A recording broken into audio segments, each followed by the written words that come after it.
Hey everyone, welcome back to the channel. So today what we're going to talk about is we're going to talk about whether you should be using a heat pack or an ice pack immediately after injury to help with your pain and to help speed up your recovery, to speed up that healing process. And I think it's a really interesting topic of conversation because talking to a lot of people in the industry and talking to a lot of people in general, there's no real hard and fast rule that we've come up with or that we sort of all agree upon that tells us whether we should be using ice or heats after an injury. I think a lot of it comes down to sort of what you've been brought up with, but also your personal experience, which is really important, obviously, at the end of the day.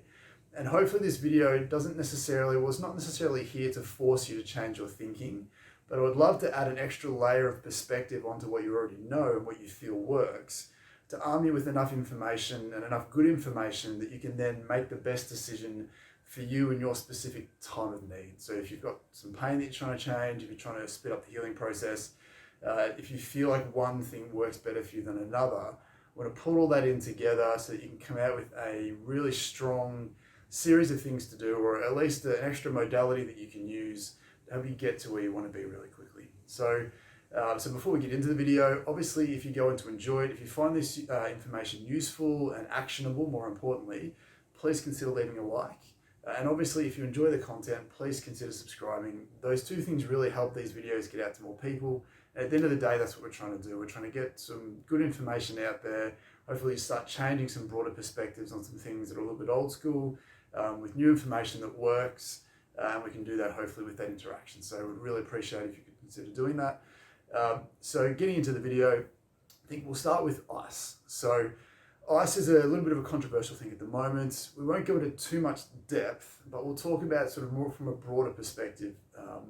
So generally, I think you'd all agree that we tend to ice for three main reasons. That is, we try and ice for pain relief, we try and ice to decrease swelling, and we ice to decrease inflammation. So when you hurt yourself, it's very common. You'll see most sporting teams, most sports people, even just regular people who have hurt themselves will reach for an ice pack because we've been told for a long time that it helps with all of those things. But what's really interesting to understand here, when we match up what we're trying to use ice for, and then we match up with what ice does, and then mix that in with what the body should be doing to get better quickly, there's a strong disconnect between those features. And what I mean by that is pain is normal, obviously. Swelling and inflammation are also normal. And I think the biggest misconception about this process is that we need to sort of influence those features, that we need to stop inflammation, we need to stop swelling, we need to decrease pain. Now, the reason why this can be a little bit controversial for some people is because ice does help with pain relief. It's not up for debate, there's fantastic research that shows that. But the question we want to ask, the bigger perspective that we want to add to this is, do you want to decrease pain if it also negatively influences these other factors which are natural? So as it turns out, we want your body to go through that inflammatory process because it's part of the healing process. And what we know physiologically, and any textbook will say this, is you can't have the healing process if you don't have the inflammatory process. So essentially what we're doing with ice, because we know ice decreases blood flow, we know what it does, physiologically, it's actually the polar opposite of what we want to happen for optimal healing to occur. We want inflammation.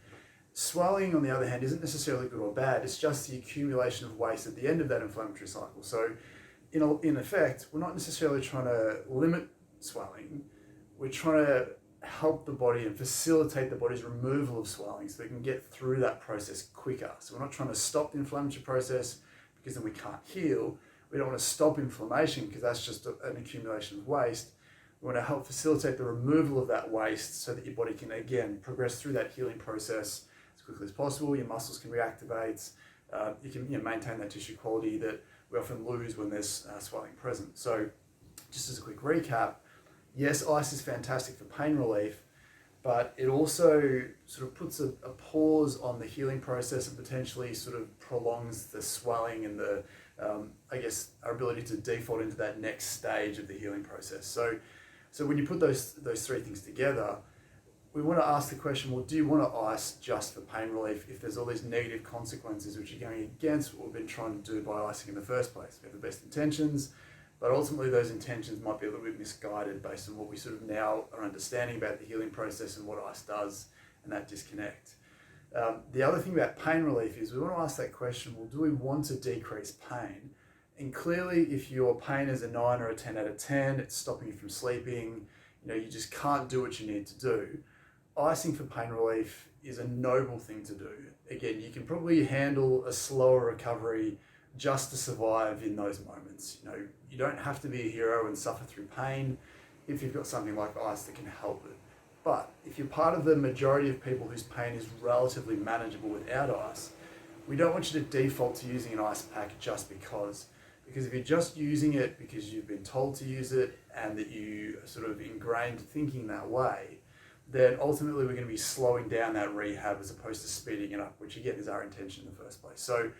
So part of this heat versus ice conversation, it's easier just to say, look, we don't want to ice injured tissue. We don't want to just ice for pain because of those consequences. So essentially, we shouldn't be icing an injury, basically. Now, if we know that ice decreases blood flow, which impedes that inflammatory process, it makes sense that heat speeds up that process. So heat gives more blood flow to the area, which can be a way to get more of those nutrients and more of those chemicals, those inflammatory chemicals into the area to help that healing process. But it's not as simple as saying ice is bad, heat is good, because the thing that we forget a lot with pain and injury is that the body has an appropriate response that it chooses to use, and there's a certain amount of swelling and a certain amount of inflammation that occurs based on what the body feels is appropriate. So I think part of the idea of this video is I want to promote this idea that we don't necessarily have to influence that process to the degree that we want in terms of speeding it up or slowing it down. What we want to do is basically optimize the body's ability to do what it's trying to do. So when we're using a heat pack, yes, it'll increase the blood flow to the area, but the problem or the potential problem with that is the more blood flow, the more inflammation and the more swelling. So if you have an injury where you're incapacitated, so say you've injured your back or you've torn a calf muscle or something, or you've dislocated a shoulder and it's in a sling, putting heat on the area will potentially exacerbate those symptoms. It might feel stiffer, tighter, sorer, it might ache a little bit more if we can't then move that tissue appropriately enough to balance out that increased blood flow. So heat, on the other hand, isn't necessarily a bad thing to do. Again, if it's a fresh injury and it's bleeding a lot, probably heat isn't great for it because it's going to increase that blood flow, potentially increase the amount of bleeding that occurs. Again, if it increases that swelling and it's not paired with enough appropriate movement, pain-free movement to balance out that swelling, then that swelling is going to pull, you can have potentially more atrophy in the muscles, potentially more pain, and all these things associated with swelling. So as we said, ice has one effect on the tissue that's potentially negative. Heat also has a potentially negative effect, or can have negative effects on that same tissue because we're interfering with that process. And we want to add that perspective to say, well, look, you don't necessarily have to use one or the other. So even though the title of this video suggests that it's one or the other, technically the answer is neither.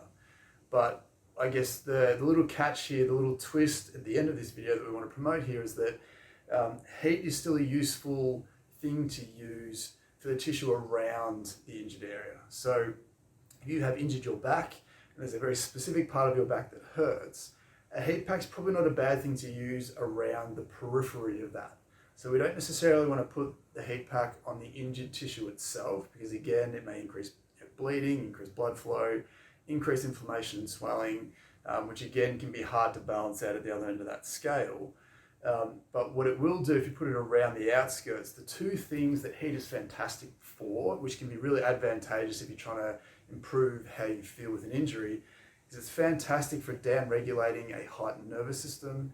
And it's fantastic for freeing up stiffness and tightness. So those two things are really important because what we know about pain is that pain is your brain's perception of threat. So it's not just based on whether you've got damaged tissues or injured tissues. It's more a broader term that tells you how threatened your nervous system feels. And when you have an injury, so you injure those tissues, your nervous system has a spike where it sort of spikes into that fight or flight response, where that nervous system becomes heightened and you have pain.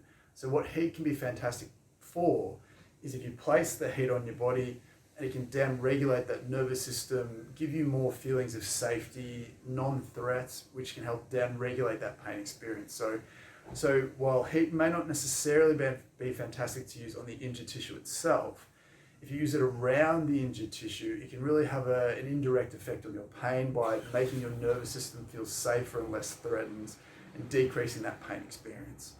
The second benefit of heat, as we mentioned, is that if you put it on in a stiff and tight area, it'll help free it up. So if you've got some tight muscles, it'll help loosen those muscles again because it decreases the threat perception.